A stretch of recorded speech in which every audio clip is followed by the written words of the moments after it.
संकट की घड़ी में हम सभी संकट मोचन हनुमान को याद करते हैं, परंतु आपको सुनकर हैरानी होगी कि हनुमान जी के जीवन में भी कई संकट आए। कभी ऋषि मुनियों से उन्हें श्राप मिला, तो कभी इंद्रदेव के वज्र द्वारा उनकी मृत्यु भी हुई। तो मारुति कैसे बने हनुमान, आइए जानते हैं।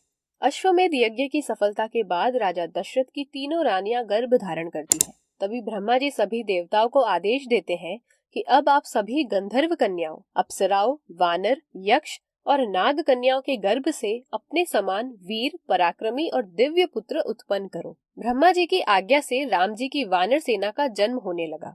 देवराज इंद्र ने वानर राज वाली को पुत्र रूप में उत्पन्न किया। भगवान सूर्य ने सुग्रीव, विश्वकर्मा ने नल और अग्निदेव ने नील वानर को जन्म दिया। और फिर जन्म हुआ वायुदेव मारुत के पुत्र मारुति का, अर्थात बजरंगबली हनुमान जी का। माता अंजनी ने हनुमान को बड़े लाड प्यार से पाला, परंतु एक दिन माता अंजनी फल लाने के लिए घने वन में चली गई और बालक हनुमान का भूख से बुरा हाल होने लगा। आकाश में चमचमाते सूर्य को फल समझकर खाने की इच्छा से पवन पुत्र हनुमान तीव्र गति से उसकी ओर बढ़ने लगे। बालक समझकर सूर्य देव ने भी उन्हें जलाया नहीं। तभी दूसरी ओर राहु सूर्य देव पर ग्रहण लगाने की योजना से उनकी ओर बढ़ रहा था। सूर्य के समीप हनुमान को देख राहु भयभीत होकर इंद्रलोक पहुंचा। फिर इंद्रदेव और राहु दोनों हनुमान जी की ओर बढ़ने लगे। हनुमान राहु की ओर बढ़े तो राहु इंद्रदेव के पीछे छुप गया। तब हनुमान जी इंद्रदेव के हाथी ऐरावत की ओर बढ़ने लगे। बालक हनुमान को रोकने के लिए इंद्र ने अपने वज्र से प्रहार किया और बालक हनुमान एक पहाड़ पर गिर पड़े और गिरने से उनकी बाई ठुड्डी टूट गई। अपने पुत्र की ऐसी दुर्दशा देख क्रोधित वायुदेव उसे लेकर एक गुफा में चले गए। वायु की गति क्या रुकी, सबका श्वास लेना दुर्भर हो गया। सभी देवता जैसे तैसे ब्रह्मा जी के पास पहुँचे। तब ब्रह्मा जी ने उन्हें हनुमान जी का परिचय दिया और कहा कि राहु की बात सुनकर इंद्र ने वायु के पुत्र को मार गिराया, इसलिए वे कुपित हो उठे हैं। हम सबके प्राण तो वायु से है, परंतु वायु के प्राण उनके पुत्र से है। सभी देवता ब्रह्मा जी सहित वायुदेव के पास गए।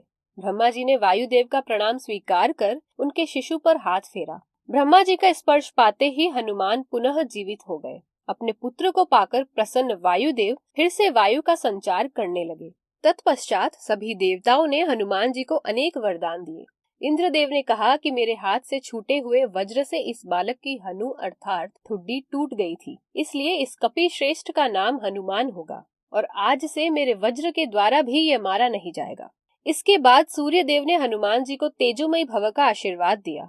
विश्वकर्मा ने उन्हें वरदान दिया कि मेरे द्वारा बनाए गए जितने भी शस्त्र हैं, उनमें से कोई भी इस बालक का वध नहीं कर पाएगा। महादेव ने भी हनुमान जी को चिरंजीवी भव का आशीर्वाद दिया और ब्रह्मा जी प्रसन्न होकर वायुदेव से बोले, मारुत, तुम्हारा यह पुत्र मारुति शत्रुओं के लिए भयंकर और मित्रों के लिए अभयदाता होगा। युद्ध में कोई भी इससे जीत ना सकेगा। ये इच्छा अनुसार रूप धारण कर सकेगा, जहाँ चाहेगा जा सकेगा। इसकी गति इसकी इच्छा के अनुसार तीव्र या मंद होगी।